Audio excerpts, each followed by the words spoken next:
Hello engineers, आपका फिर से स्वागत है आपके अपने चैनल में। आज का देखेंगे कंपोनेंट्स ऑफ रोड। आज का टॉपिक क्या है हमारा? Components of road. ठीक है, तो कंपोनेंट्स ऑफ रोड बहुत ही इंपॉर्टेंट है। अगर हाईवे इंजीनियर हैं, अगर आप फ्रेशर हैं, तो आपको छोटी छोटी चीज़ें पता होनी चाहिए। ठीक है, तो पहला टॉपिक क्या निकालेंगे इसमें हम? Toe width. ठीक है, तो टो विड्थ का डिफिनेशन देखते हैं पहले। टो विड्थ होता क्या है? ठीक है, toe width is the bottom width of the highway. जो टो विड्थ होता है वो सबसे बॉटम लेयर का विड्थ होता है। जैसे आप एग्जांपल समझो, आप अगर आपका कोई कंस्ट्रक्शन चल रहा है, अगर सबग्रेड से चल रहा है, तो सबग्रेड का जो बॉटम विड्थ होता है वो हमारा टो विड्थ हो गया। ये हमारा सबग्रेड का है, तो इसका जो हमारा बॉटम विड्थ हो गया, हमारा क्या हो गया? टो विड्थ हो गया। ये हमारा एम्बैंकमेंट है, EMB। अब इसका बॉटम विड्थ क्या हमारा हो जाएगा? टो विड्थ हो जाएगा। ठीक है, अब एक ड्राइंग लाए हैं, ड्राइंग के ऊपर देख के समझेंगे। ठीक है, ये हमारा क्या है? Proposed carriage way. Proposed carriage way कितना है? 7 मीटर। पेव्ड शोल्डर कितना है? 1.5 मीटर। अर्धन शोल्डर कितना है? 1 मीटर। ठीक है, ये हमारी बेसिक चीज़ हो गई। हमारा स्लोप कितना हो गया? 1.2 मीटर। 1.2 रेशियो होता है, सॉरी 1.2 मीटर नहीं होता, 1.2। इसको क्या बोलते हैं? 1:2। आगे हम देखेंगे इसको कैसे देखना है। अब टो विड्थ निकालने के लिए हमको क्या क्या चाहिए? यानी यहाँ से यहाँ तक की हमको डिस्टेंस तो पता है कितना है? 12 मीटर। यानी अब यहाँ से यहाँ तक की डिस्टेंस और यहाँ से यहाँ तक की डिस्टेंस पता चल जाएगी तो हमारा क्या निकल जाएगा? टो विड्थ निकल जाएगा। इसका मतलब ये है कि यहाँ से लेकर यहाँ तक की डिस्टेंस क्या कहलाएगी? तो टो विड्थ कहलाएगी। ठीक है, अब टो विड्थ निकालने के लिए यहाँ से यहाँ काम क्या करेंगे? कैलकुलेशन करते हैं। ठीक है, यानी हमको एक्स पता चल जाएगा, तो और ये हमारा एक्स पता चल जाएगा, तो टो विड्थ निकल जाएगी। अब इसको हम क्या मानते हैं? डी। इसको हम एज्यूम कर लिए हैं एक्स। तो अब ये डी निकालने के लिए ये हमारा थिकनेस पता होना चाहिए था। थिकनेस का यहाँ पे दे रखा है सारा, BC, DBM, WM, GSB, subgrade, embankment. ठीक है, तो सबका थिकनेस हम क्या करेंगे? यहाँ पे लिख रखे हैं, BC, DBM, WM, GSB, subgrade, embankment. इस सबको जोड़िएगा तो कितना आएगा? 1570 आएगा। अगर उसको डिवाइड कर देंगे 1000 से तो कितना हो जाएगा? 1.57 मीटर आ जाएगा। ठीक है, अब यहाँ पे मैंने आपको क्या बोला था? 1:2 स्लोप। ठीक है, 1 वर्टिकल 2 हॉरिजॉन्टल। इसका ये मतलब होता है ना, ये हमारा हॉरिजॉन्टल हो गया, ये हमारा वर्टिकल हो गया। यानी स्लोप का मतलब होता है अगर 2 मीटर आप डिस्टेंस बढ़िएगा तो 1 मीटर आपको डेप्थ बढ़ना पड़ेगा। इसका ये मतलब होता है। ठीक है, अभी इसका भी डायग्राम ये नीचे बना लेते हैं जिससे आपको समझने में आसानी होगी। ठीक है, यहाँ से 2 इक्वेशन बनेगा, फिर नहीं तो आप कन्फ्यूज हो जाएंगे। एक इक्वेशन यहाँ से बनेगा, एक इक्वेशन यहाँ से बनेगा। तो पहला वाला देखते हैं, इस वाले को हम देखते हैं। तो tan theta equal to d/x। तो d की वैल्यू आप यहाँ से निकाल लेते और x ये हो गया। यानी tan थीटा इक्वल टू क्या हो जाएगा? 1.57 डिवाइड बाई x जाएगा। अब ये देखते हैं tan थीटा इक्वल टू 1/2 कहाँ से आया है?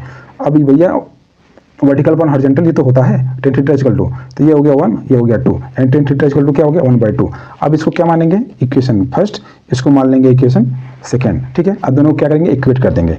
ठीक है, इक्वेट करने के बाद क्या आएगा? x की वैल्यू 3.14।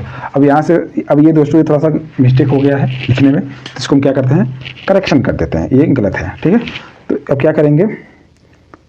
3.14 plus 3.14 plus 12। भैया आप बोलेंगे 12 मीटर कहाँ से आ गया? 12 मीटर यहाँ से आ गया। यहाँ से यहाँ तक का डिस्टेंस क्या है? 12 मीटर। ठीक है, तो अब क्या हो जाएगा? टो विड्थ कितना आ जाएगा? अब इसको जोड़िएगा तो कितना आएगा? 18.28 आ जाएगा। कितना आएगा? 18.28। यानी इस टो विड्थ की वैल्यू क्या आ गई? 18.28 आ गई। ठीक है, कोई भी कन्फ्यूजन होगा तो आप कमेंट सेक्शन में मेंशन कर सकते हैं, फिर हम उसको आपको समझा देंगे। वैसे एक आध 2 बार वीडियो देख लेंगे तो आपको कन्फ्यूजन दूर हो जाएगी। ठीक है, कुछ नहीं करना है, यहाँ से x की वैल्यू निकाल लेंगे और यहाँ पे हमको 12 मीटर पता है। अब यहाँ से टो विड्थ निकल गया। ठीक है, अब आगे बढ़ते हैं। अब how to calculate EMB layer. अगर हमारा एम्बैंकमेंट का सॉइल कैलकुलेट करना है कि हमारा एम्बैंकमेंट में कितना सॉइल लग रहा है, जो सबसे नीचे लेयर क्या है? आपकी एम्बैंकमेंट है, तो उसमें सॉइल कितना लग रहा है, अब उसका कैलकुलेशन करेंगे। ठीक है, तब उसका कैलकुलेशन करने के लिए आपको क्या चाहिए? पहला तो आपको स्लोप चाहिए। ठीक है, क्या चाहिए? आपको स्लोप चाहिए। 1:2 स्लोप हो गया, और हमारा जो एम्बैंकमेंट है इसकी थिकनेस, और हमारा इसको क्या मानेंगे? x डैश मान लेंगे, ये मान लेंगे d। अब वैसे ही इसका tan theta equal to 1/2, tan theta equal to d/x ऐसे कर लेंगे। और जब ऐसे कर लीजिएगा आप तो आपकी वैल्यू निकल जाएगी। बहुत ज़्यादा टफ नहीं है, बहुत सिंपल है। ज़्यादा परेशान नहीं होना है, और थोड़ा सा एक आध 2 बार वीडियो देखना है, समझ में आ जाएगा। ठीक है, और हमारे साथ बने रहिए, मैं तो आप अच्छे से आपको समझा दूँगा। अब जैसे क्या है, अब एक चीज़ मैं और आपको बोलना चाहता हूँ, जब आपकी नीचे की विड्थ आपको पता चल जाएगी तो हमको कैलकुलेट करने के लिए अब यहाँ से यहाँ तक का डिस्टेंस पता चलेगा तभी तो आप कैलकुलेट करेंगे। ठीक है, तो वही हम निकाल रहे हैं यहाँ पे। क्या निकाल रहे हैं? डिस्टेंस निकाल रहे हैं, ये वाली। ठीक है, ये डिस्टेंस निकाल रहा हूँ मैं। पहले ये निकाल लूँगा, जब ये निकाल लूँगा तो अपने आप ये निकल जाएगी। ठीक है, तो एक्स डैश और ये हो गया हमारा क्या,